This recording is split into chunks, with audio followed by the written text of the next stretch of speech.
नमस्कार दोस्तों। हम स्वागत करते हैं आपका आपके अपने चैनल सोल्स ऑफ संस्कृति में। दोस्तों, इतिहास अक्सर विजेताओं द्वारा लिखा जाता है, लेकिन सच्चा इतिहास वो होता है जो सवाल पूछे। आज हम एक ऐसे व्यक्ति की कहानी देखेंगे जिसका नाम है बाबर। कुछ लोग उन्हें महान शासक कहते हैं, तो कुछ लोग धार्मिक नायक।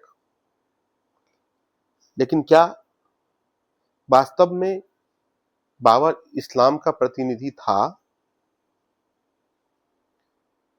क्या वो सिर्फ एक ऐसा शासक था जिसने धर्म का उपयोग अपनी सत्ता के लिए किया? ये सोचना है आपको। बाबर का जन्म मध्य एशिया में हुआ और वो तैमूर लंग का वंशज था। तैमूर लंग वो शासक जिसने एशिया के कई हिस्सों में लाखों लोगों का कत्लेआम कर दिया। और ये मैं नहीं कह रहा, ये बाबर की आत्मकथा बाबरनामा कह रहा है। बाबरनामा हमें बताता है कि वो बचपन से ही राज और सत्ता के संघर्ष में था। उसका सपना था एक बड़ा साम्राज्य। दोस्तों, 16वीं शताब्दी में भारत दुनिया का सबसे समृद्ध क्षेत्र में था। यहाँ की खेती, व्यापार, संस्कृति पूरी दुनिया में प्रसिद्ध थी। बाबर ने खुद लिखा, हिंदुस्तान में असीम संपत्ति है। वह यहां धर्म का प्रचार के लिए नहीं, राज्य जीतने के लिए आया था। इतिहास बताता है कि बाबर ने कई सांस्कृतिक और धार्मिक स्थानों को नष्ट कर दिया। राम जन्मभूमि जैसे स्थान। राम जन्मभूमि केवल पूजा का केंद्र नहीं था, वे सभ्यता की पहचान थी। बाबर धार्मिक नहीं, राजनीतिक रणनीति यह धार्मिक नहीं, राजनीतिक रणनीति थी। बाबर ने कई मुस्लिम शासकों के साथ युद्ध किया। उसने काबुल, कंधार और मध्य एशिया के मुसलमानों के खिलाफ तलवार उठाई।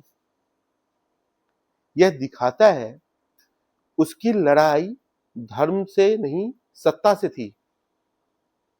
क्योंकि अगर उसकी लड़ाई धर्म से होती तो वो राम मंदिर जैसा कुकृति नहीं करता।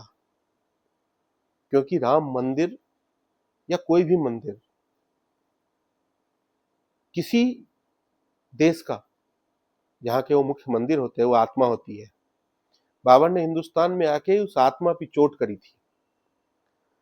और मैं गारंटी के साथ कहता हूं, इस्लाम के कुरान मानने वाले बड़े से बड़े जानकार हो, आप उनसे पूछ लेना, इस्लाम में कहीं नहीं ऐसा लिखा होगा कि दूसरे के धर्म को खत्म कर दो या किसी धर्म का जो कोई केंद्र है उसको खत्म कर दो। अगर ऐसा मानने वाले लोग हैं तो वो धार्मिक नहीं है, वो सच्चे मुस्लिम ही नहीं है, वो सच्चे इस्लाम के पूजक ही नहीं है। दोस्तों, आज जो बहस हो रही है ना, बहस मंदिर मस्जिद की है ही नहीं, बहस है इतिहास की। भारत यह कह रहा है कि हम किसी धर्म के नहीं, हम आक्रमण की स्मृति के खिलाफ हैं। हम उसके खिलाफ हैं जो हमारे देश के साथ अन्याय करा है। आप बनाइए, मस्जिद बनाइए, लेकिन अल्लाह का, बाबरी मस्जिद नहीं। बाबर का मस्जिद बना के क्या होगा? मस्जिद बनाइए, उसमें एक ऐसा स्कूल हो जिसमें अब्दुल कलाम पैदा हो, सोफिया कुरैशी पैदा हो, जो भारत के लिए सब कुछ न्यौछावर करने को तैयार हो गए।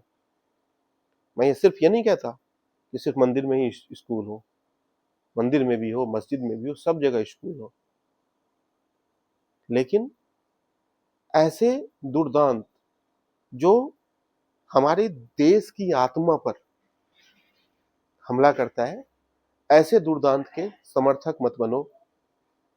जो भी मेरे भाई आप भटके हुए हो और बाबर के समर्थक हो, वो लौट आओ, नहीं तो बाबर का समर्थन आप करते रहोगे और जब सत्ता आपके खिलाफ बोलेंगे तो आप बोलेंगे कि मैं सत्ता मेरे खिलाफ है।